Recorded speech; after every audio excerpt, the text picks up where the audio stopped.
Dankie vir daai mooi lied, Marjorie, wat jy so vinnig vertaal het vir ons. Sy stuur vir my 'n boodskap gisterand en vra hoe goed my Nederlands is, toe ek dadelik bekommerd. Ons fokus in hierdie 2 weke is op wie Jesus is. Laasweek bietjie gepraat oor die feit dat hy redding is.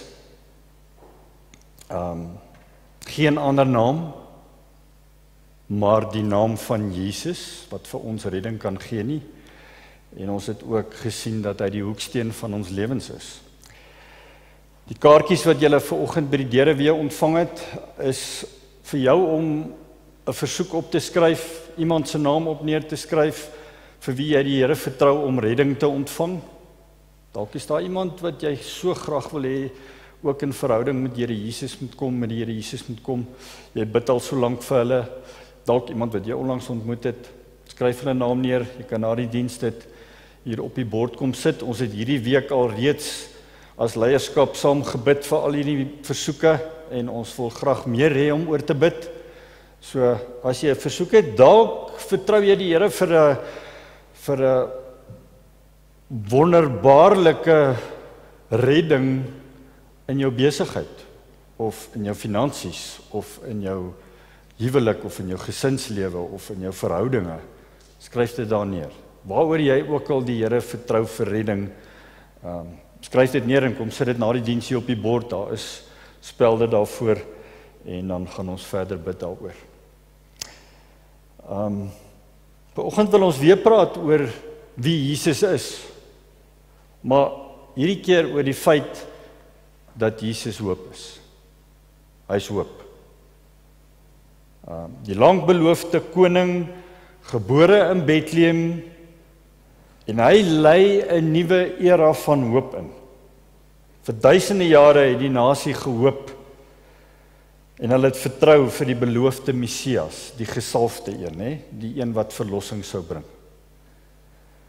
En hy het gekom op 'n manier wat niemand verwag het nie, as in die vorm van 'n klein kindjie, hulpelose kindjie wat sou groei en wat sou leer as 'n mens om uiteindelik die koning te wees van alles en van alle dinge. Sy naam was Jesus. Jesus Christus. Jesus was sy naam. Christus het eintlik sy roeping uitgespel. Die gesalfde een, die Messias. Hy sou die een wees wat alles hier op aarde weer kom herstel, soos wat God dit van die begin af bedoel het om te wees. So, ons gaan lees uit Jesaja 9, as jy wil blaai soontoe, en ons gaan ook lees uit 1 Petrus 1. So as jy so lank soontoe wil blaai. Jesaja 9 is 'n teks wat baie keer in hierdie tyd van die jaar gebruik word in die feesseisoen. En dit praat oor 'n seun wat gegee is. Die konteks van die gedeelte, die nasie Israel, is verdeel in 2, Juda en Israel. Is eintlik nog een nasie, maar verdeel in 2, en die Here het deur Jesaja met hulle gepraat tot op hierdie stadium. En die boodskap tot op hierdie stadium was maar somber geweest. Slegte nuus, baie negatief, sonder hoop. Hulle het weggedraai van God af, gelyk of daar net niks was wat hulle nou kon red nie, en baie donker vir die nasie op daai stadium. En dan word Jesaja 9 geskryf. Ek gaan begin by Jesaja 8 vers 23, die laaste vers van Jesaja 8. Daar staan, want nie langer, sê Jesaja vir hulle nou, die Here sê, want nie langer sal dit donker wees, daar waar benoudheid is nie. In die eerste tyd het hy die land Sibilon en die land Naftali in veragting gebring, en in die laaste tyd bring hy tot eer die weg na die see, die oorkant van die Jordaan, die streek van die heidene. Jesaja bring nou goeie nuus. Dit wys alles heen na Christus wat sou kom. En Jesus het toegekom. Hy is gebore in Bethlehem, groot geword in Nasaret, hy het bedien in Kapernaum, en ons sien dit hier Dis kenmerke dat Jesus hoofsaaklik in die noorde bedien het, in Nazareth en in Kapernaum, in die omgewing van Zebulon en Naftali. Jesaja 9 vers 1. Die volk wat in duisternis wandel, het 'n groot lig gesien. Die wat woon in die land van die doodskade weer, oor hulle het 'n lig geskyn. So skielik, na hierdie donker tyd in die geskiedenis van die volk, kom bring Jesaja hoop.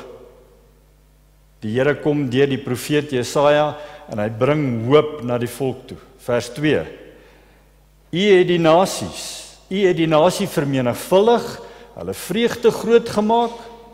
Nou praat Jesaja met die Here, nê? Hy sê, u het die nasie vermenigvuldig, hulle vreugde groot gemaak, hulle is vrolik voor die aangesig soos iemand wat vrolik is in oestyd. Nou die boere sal weet, hoe vrolik is 'n ou in oestyd, jy weet, daar's nou weer voorsiening vir die jaar wat voorlê, en soos iemand juig as hulle byt verdeel word. Nou in daai tyd was dit meer bekend, as jy 'n oorlog gewen het, is al byt gevat en dit kon verdeel word tussen almal. Almal was bly daaroor.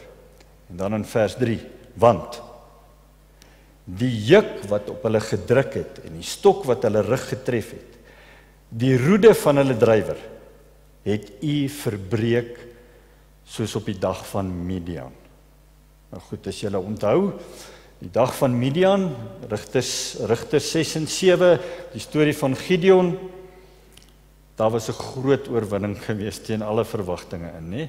Die Midianiete was 'n oormag van mense, duisende.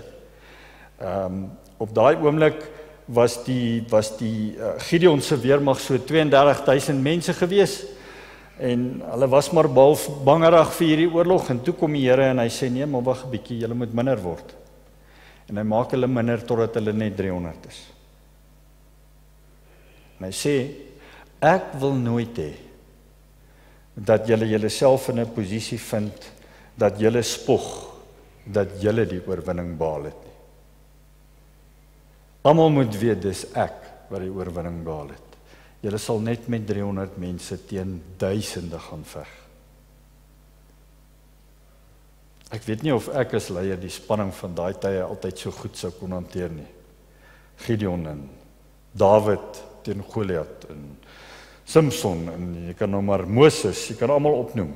Maar dit wat hier staan in Jesaja 9 vers 3 is dat die Here die juk wat op hulle gedruk het, verbreek het. Hier kom nou hoop.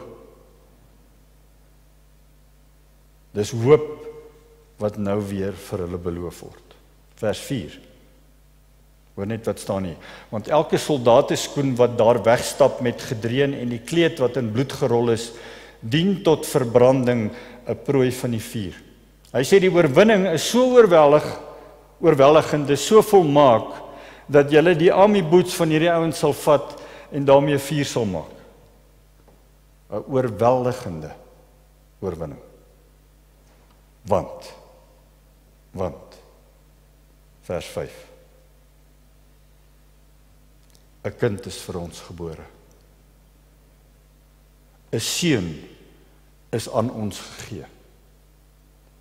En die heerskappy is op sy skouer. Hy sal nou die leierskap oorneem. Hy sal verantwoordelik wees vir oorwinning in die toekoms. Dis nie meer op jou skouers nie. Dis nie op ons skouers nie.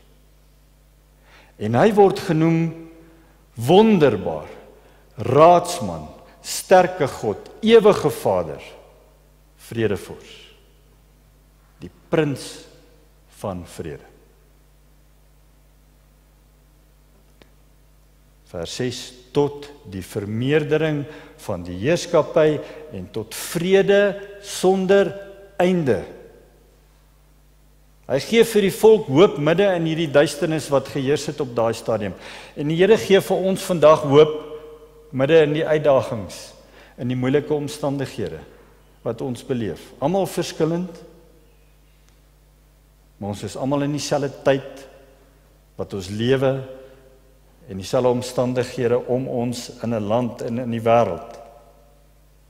Dan staan daar, hy sal heers op die troon van Dawid en oor sy koninkryk om dit te bevestig en dit te versterk deur reg en deur geregtigheid. Deur reg en deur geregtigheid. Van nou af tot in ewigheid. Die ywer van die Here van die leerskare sal dit doen. Dit is die belofte van hoop, wat die Here op daai stadium deur Jesaja kom gee, en 700 jaar later word Jesus gebore. En as ons oor hoop praat vandag, moet ons weet, hoop is nie optimisme nie. Daar's 'n verskil. Ons is nie optimisties as gevolg van Jesus wat gekom het nie. Ons is hoopvol omdat Jesus weerkom. So ons gaan vir 'n oomblik vandag net stil staan by wat dit beteken as ons praat van hoop. Wat beteken hoop regtig? Ek weet nie van julle nie, maar en my vrou sal kan getuig daarvan as ek praat van myself, dan kom daar ten minste so seker, kom ek sê maar 5 keer 'n jaar, dalk meer, is daar 'n oomblik. En weer eens moet ek erken tot my skaamte. Is daar net 'n oomblik wat dinge net te veel word vir my in hierdie land. Sommige van daardie oomblikke dink ek waarskynlik baie keer, daar's nie veel hoop nie. Daar's nie water nie, daar's nie elektrisiteit nie en dit word al hoe minder. Die riool loop in die strate af en dit word al hoe meer. Ek skryf my motor se bande af in die gate in die paaie en ek dink, Here, maar u beloftes oor hierdie nasie is 'n reënboognasie. U beloftes oor die nasie is u krag. Dit is herlewing wat sal begin hier in die suidpunt van Afrika en dit sal deur die hele Afrika strek. Dis tog u beloftes, Here. Lyk nie vir my moontlik as ek kyk hoe vinnig dinge om my agteruit gaan nie. Elke nou en dan het ek hierdie momente waar ek darm ergens weer met hoop gevul word. En ek is jammer, ek weet dis net ek, maar ek probeer om altyd myself daarom reg te ruk voor ek hier staan Sondag. Dit wat polities in ons omgewing gebeur, met die maffia van die mynbedrywighede hier al om ons, en die dwelmhandelaars wat die oorsaak is van die meeste misdaad en korrupsie in ons dorp, dit is so dat daar soms 'n gevoel van hopeloosheid bestaan onder die mense. Maar ons is in 'n seisoen wat ons die geboorte vier van 'n kind wat gebore is om die hoop te wees van alle hoop. En is regtig my vertroue dat ons almal vandag hier sal uitstap met hoop in ons harte. Daar's 2 Ou Testamentiese woorde wat vertaal word as hoop.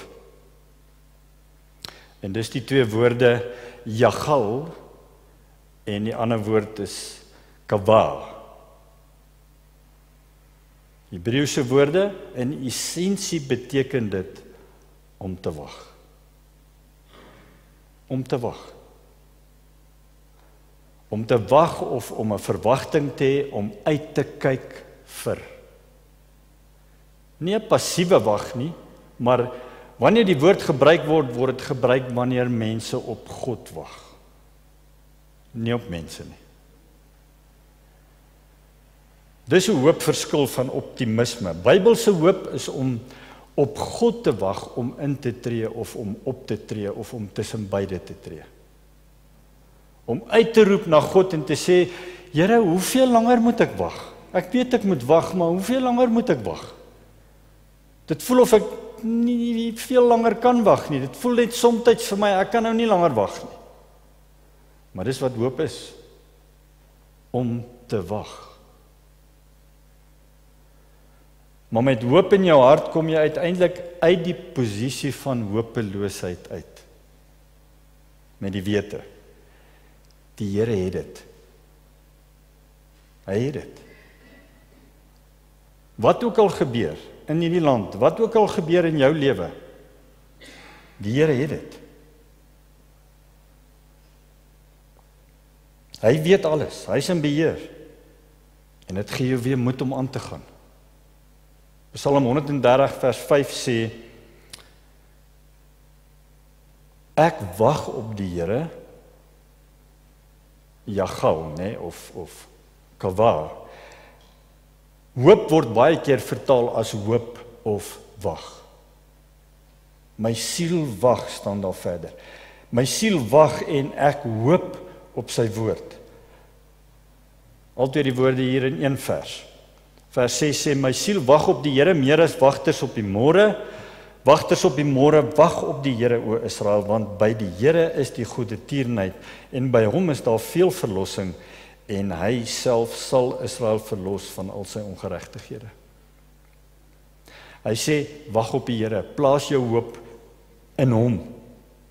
Verlossing is op pad, want verlossing is in hom. Moenie jou oë afhaal van die Here af nie, sê hy vir Israel. Hy sê hier in die Psalms, moenie jou oë afhaal van die Here af nie. Wag op hom. Maak nie saak wat jou omstandighede is nie.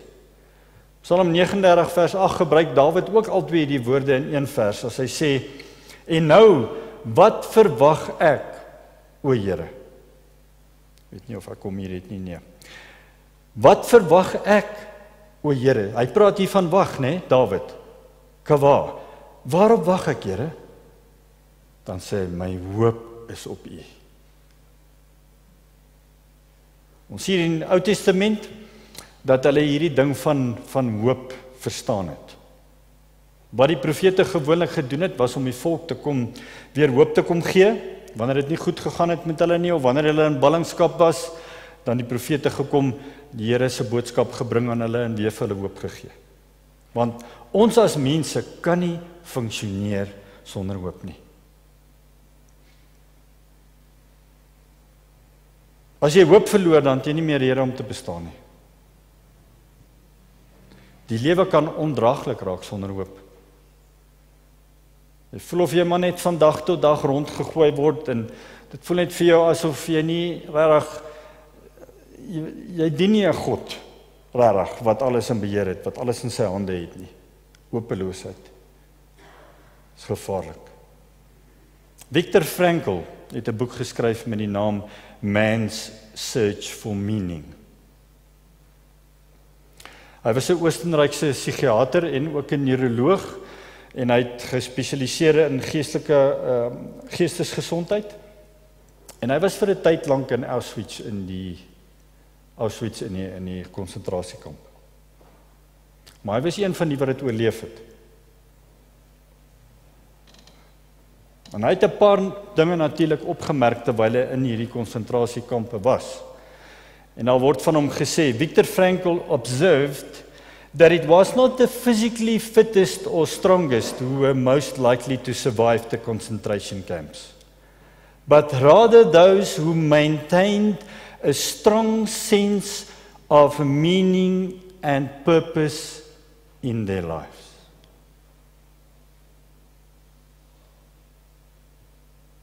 As jy nie kos gehad het nie,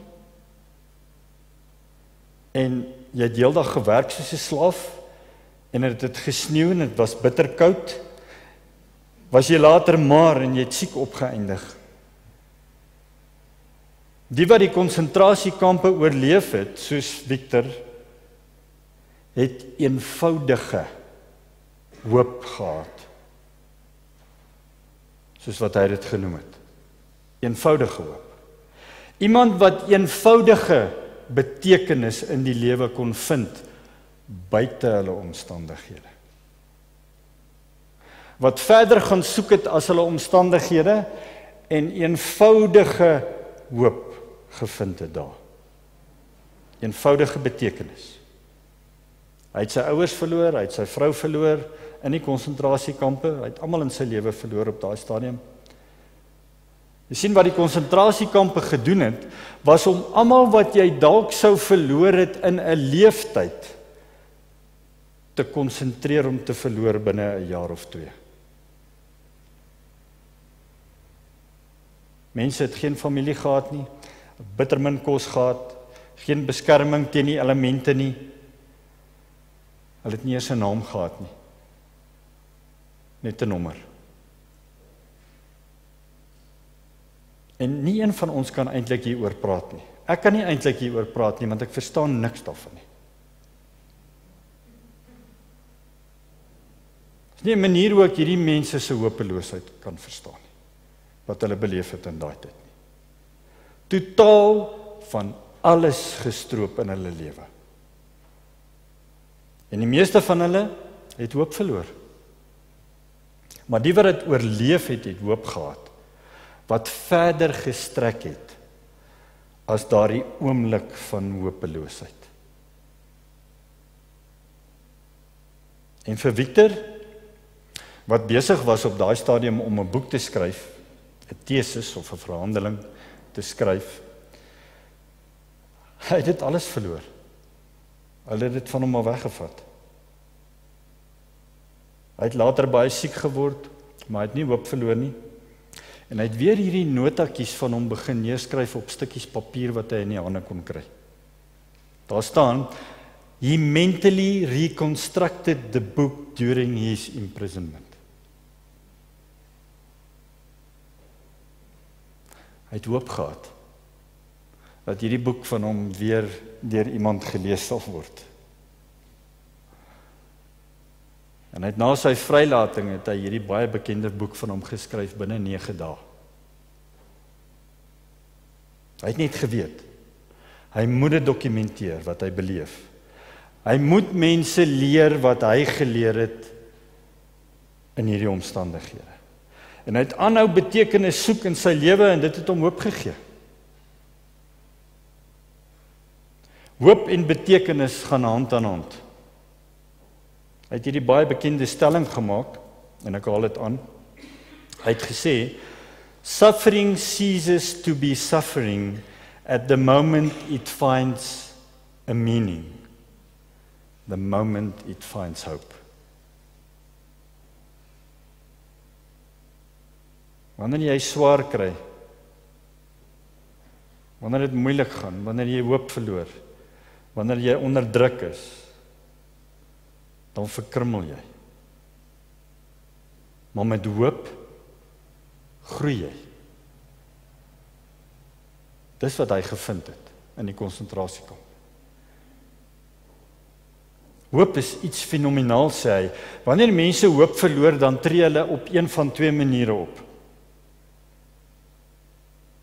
Of hulle begin soos diere optree en hulle maak mekaar dood, of hulle raak apaties, soos zombies. Geen nie meer om nie. Wat ook al. Skakel my brein af. Hy het groot sterk manne in die konsentrasiekampe gesien wat soos diere geword het. Of soos zombies. As ons hoop verloor, julle, veral in hierdie land, of in die tyd waarin ons lewe in die wêreld, word ons een van die 2. Of ons word diere, of ons word zombies. Terwyl die Here wil hê ons moet seuns en dogters wees, aangenome kinders in die familie van God, deur ons geloof in Jesus Christus. Dis wat hy wil hê ons moet wees. Hoop verskil van optimisme, want Bybelse hoop is nie gebaseer op omstandighede nie. Hoor julle? Bybelse hoop is nie gebaseer op omstandighede nie. Om die waarheid te sê, het hoopvolle mense in die Bybel waargeneem, dat daar geen bewyse is dat dit noodwendig beter sal gaan nie.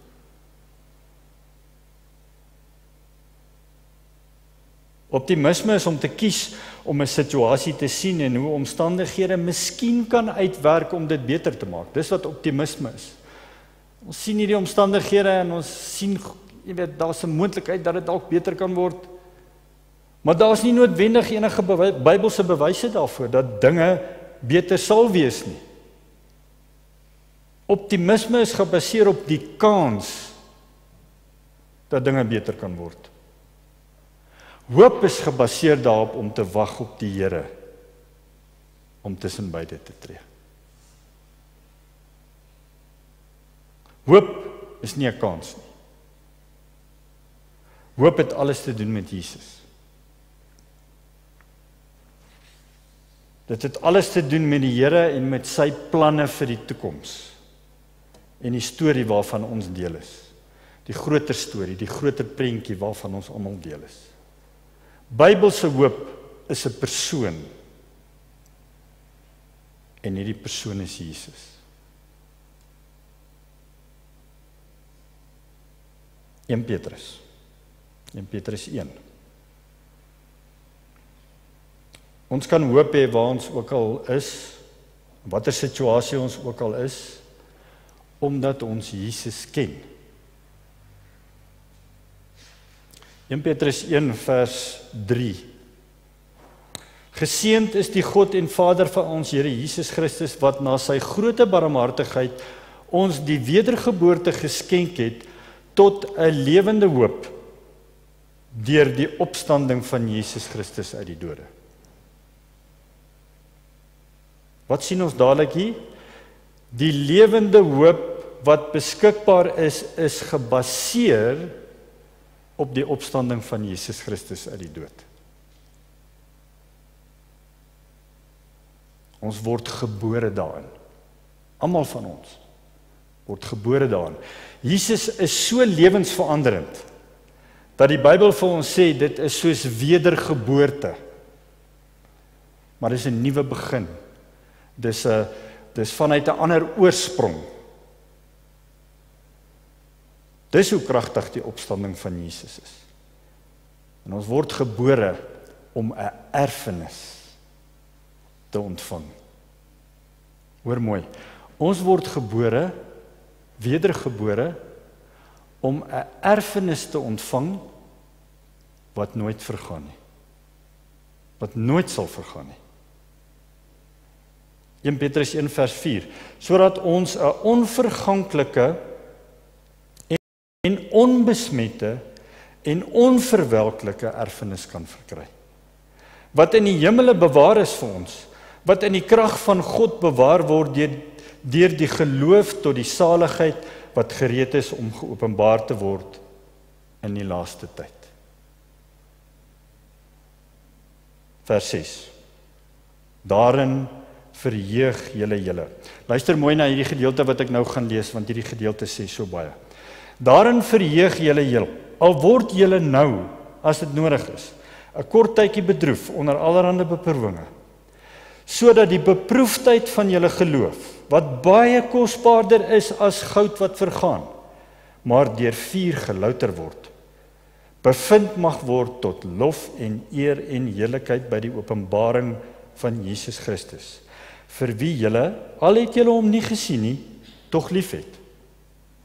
In wie julle, al sien julle hom nou nie, tog glo, en julle verbly met 'n onuitspreeklike en heerlike blydskap, en die einddoel van julle geloof, die saligheid van julle siele, verkry.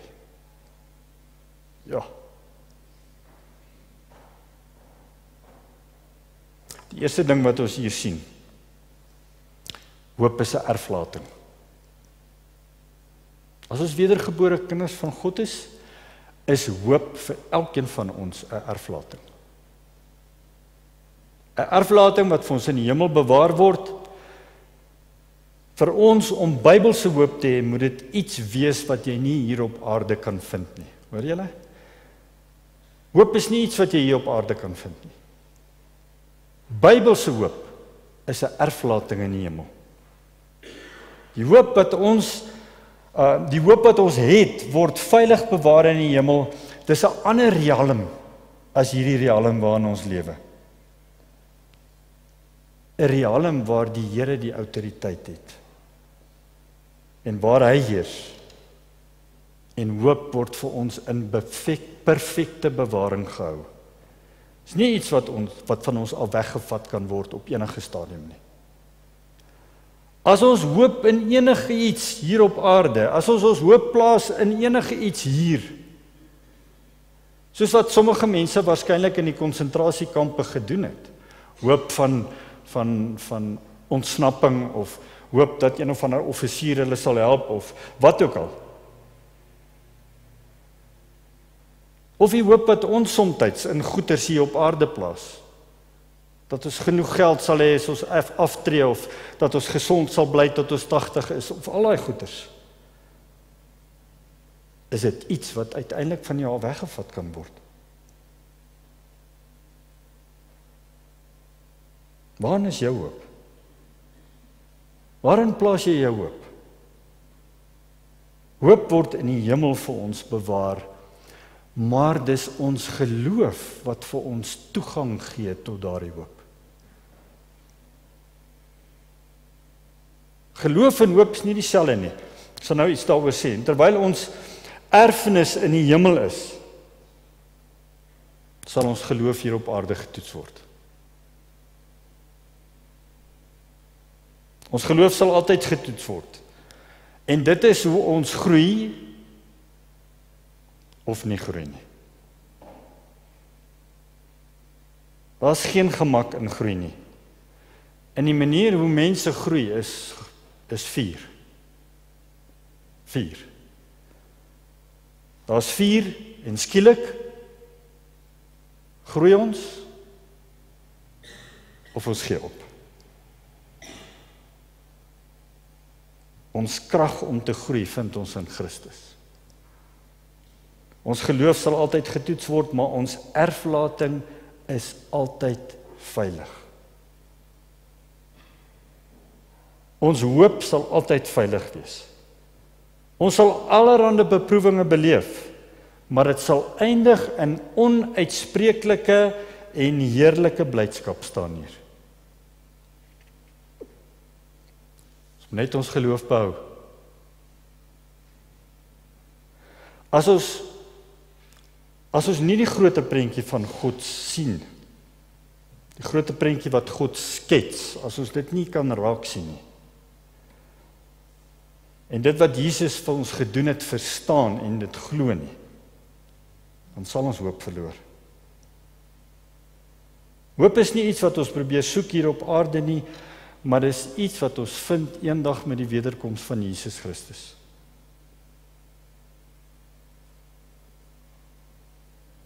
Een nuwe hemel en 'n nuwe aarde. Intussen hoop ons natuurlik dat die Here dinge sal verander somtyds, dat die Here tussen beide sal tree in ons omstandighede, maar as hy dit nie doen nie, is my hoop steeds in hom gevestig. As ons nie hoop het nie, is die kans goed dat ons geloof kan verkrummel. En wat hy hier sê in 1 Petrus is, dat jou hoop vas is, verseker is. Dit is nie iets wat kan weggevat word nie. Laat die Here toe om jou geloof te laat groei, sodat jou geloof en jou hoop kan begin hande vat. En iets wat 'n getuienis, dat dit iets is wat 'n getuienis kan wees vir die wêreld. Terwyl ek voorberei het dit vir my duidelik geword, dit is vir my amper soos hoop wat iets daarbo is. En ek weet die hemel is nie daarbo nie, die hemel is oral. So, dis 'n ander realm, maar dis soos, hoop is soos hierdie speaker hierbo, dis daar, dis vas, dit kan nêrens heen gaan nie. Geloof is hier.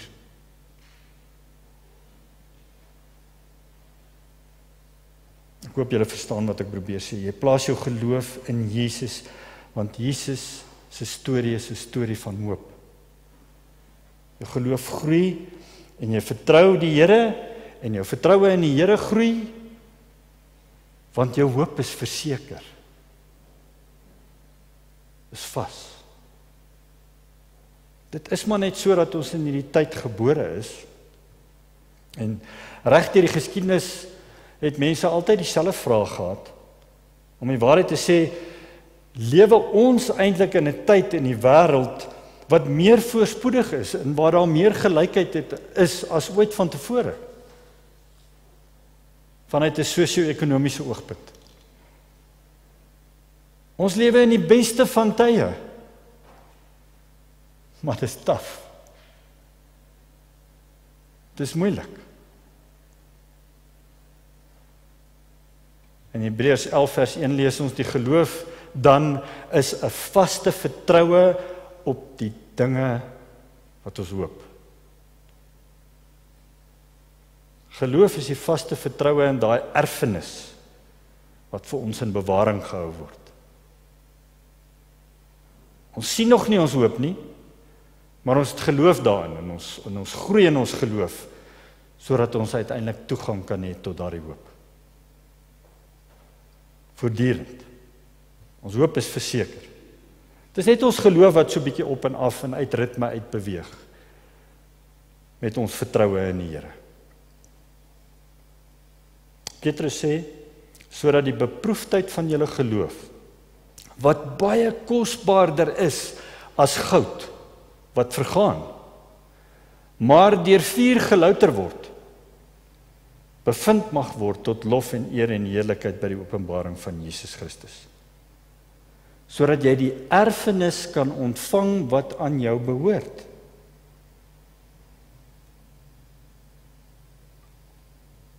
Hosea 2 vers 13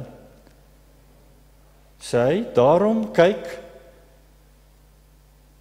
hy sê, die Here sê, daarom kyk, ek sal haar, hy praat hier van Israel, ek sal haar lok en haar in die woestyn lei en na haar hart spreek, dan sal ek haar daarvandaar haar wingerde gee en die dal Agor tot 'n deur van hoop.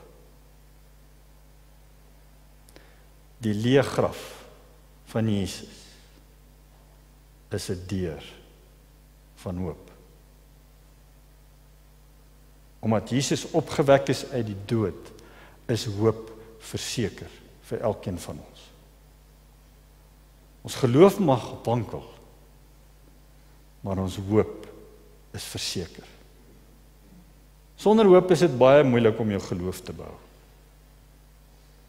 In die tweede plek sê hierdie gedeelte vir ons, hoop is gewortel in die storie van God. Storie van God. Daar was absolute wanhoop gewees hier in Genesis 3, nee, toe Adam en Eva alles weggegee het, wat die Here vir hulle gegee het. En sedert daardie tyd is die Here besig om weer die hoop te herstel. Die storie van redding, van verlossing. Om hoop te herstel soos wat hy dit bedoel het van die begin af.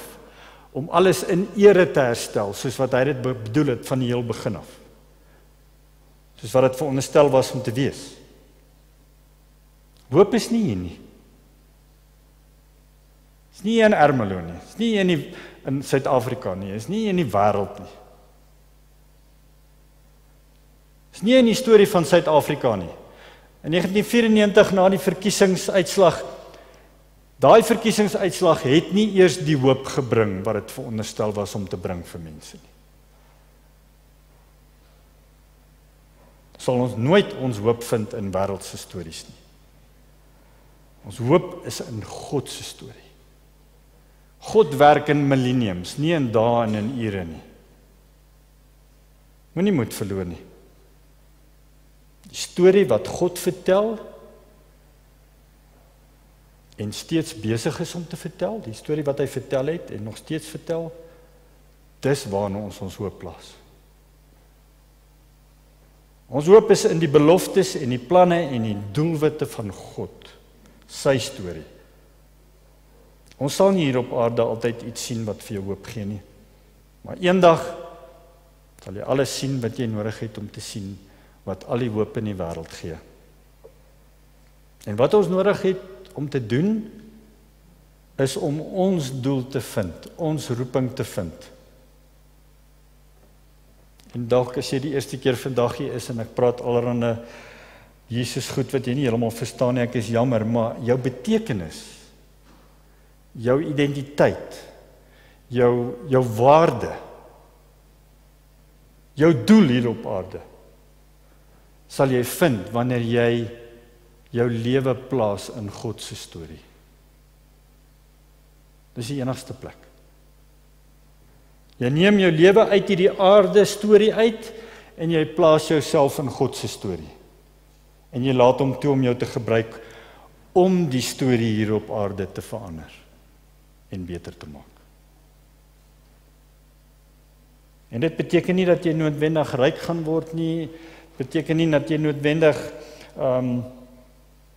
suksesvol gaan wees nie. Dit beteken net dat jy vrede gaan hê en dat jy vergenoegdheid sal ervaar en dat jy vreugde sal ervaar in jou lewe onder alle omstandighede.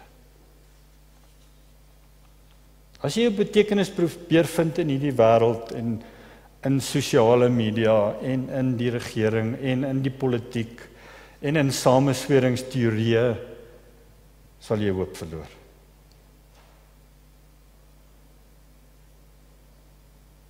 En almal van ons weet dit eintlik.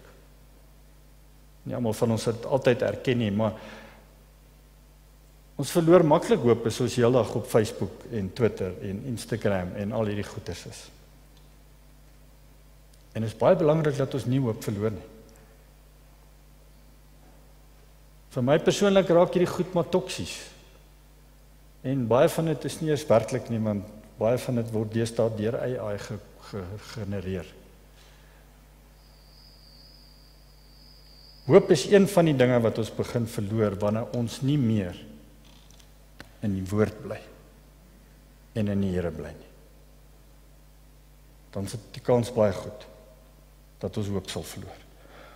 Om net elke dag 'n paar minute in die woord en in gebed by die Here te wees, baie belangrik. En dan derdens moet ons weet dat ons hoop gebaseer is op die getrouheid en die karakter van God. So ons vind hoop deur terug te kyk na die getrouheid van die Here in ons lewens. Terug te kyk na die getrouheid van die Here in ander mense se lewens. En daarom kan ons hoop vind in Kersfees. Wanneer ons Christus uithaal uit die Christusfees uit en is net 'n fees, dan beteken dit niks. Daar's geen hoop daarin nie. Hoop beteken om op die Here te wag, om vir hom te wag in omstandighede. Ons moet dit verstaan. Hoop beteken om op die Here te wag. Dit beteken nie om dinge in jou eie hande te begin neem vir oplossings nie. As dit nie vir jou uitwerk soos wat jy graag wil hê dit moet uitwerk nie.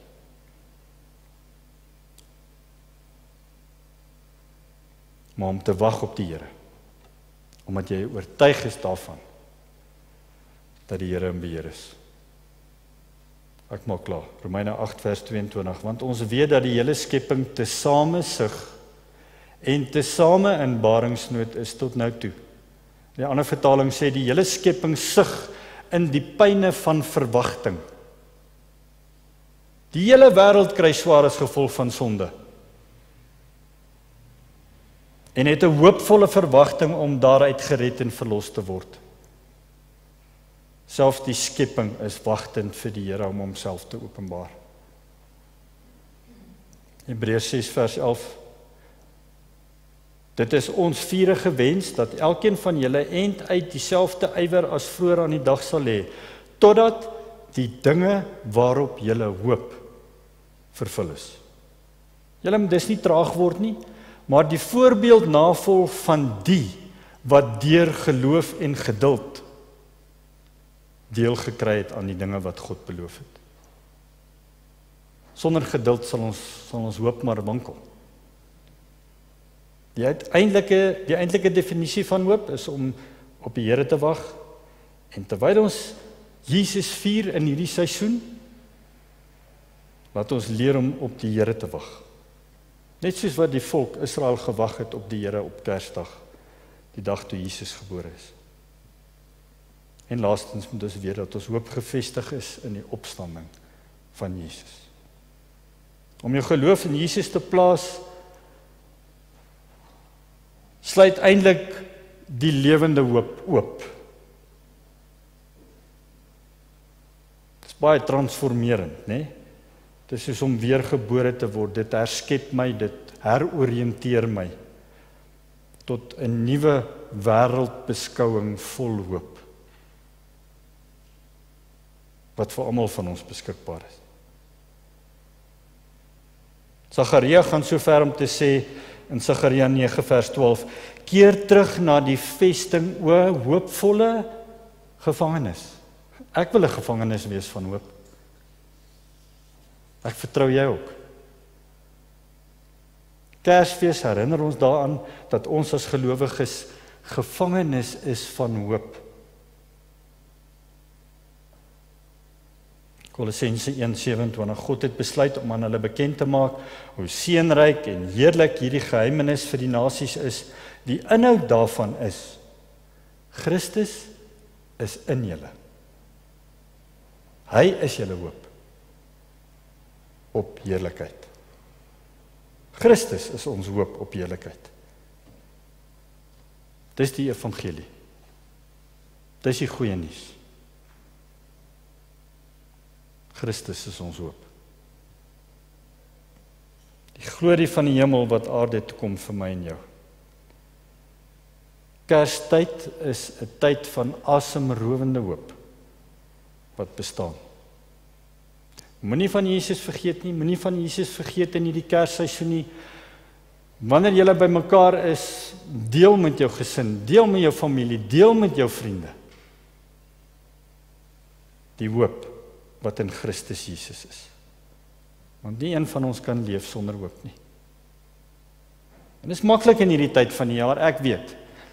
Jy het 'n moeilike jaar gehad, jou probleme is nog nie opgelos nie, maar dit is maklik om in hierdie tyd van die jaar net so half te vergeet daarvan en weg te kom of om net weg te bly van jou kantoor af.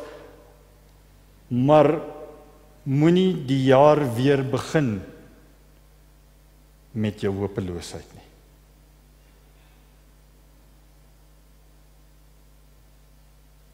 Begin die jaar met die sekerheid en die wete dat Jesus Christus uit die dood uit opgestaan het. Leslie Newbegin, 'n sendeling in Indië vir 35 jaar, het geantwoord op 'n vraag aan hom nadat hy sy bediening daar geëindig het. Is hy gevra, Leslie, nou dat jy weer teruggaan na die Verenigde Koninkryk toe, is jy optimisties of is jy pessimisties oor die werk wat daar gedoen is? En sy antwoord was, I'm neither an optimist nor a pessimist. Jesus Christ is risen from the dead. So eenvoudig soos dit. Moenie probeer optimisties wees nie. Moenie pessimisties wees nie. Maar plaas jou geloof in die opstanding van Jesus Christus. Wat vir almal van ons ewige hoop verseker. 'n Ewige erfenis in die hemel. Amen. Here, dankie vir hierdie seisoen.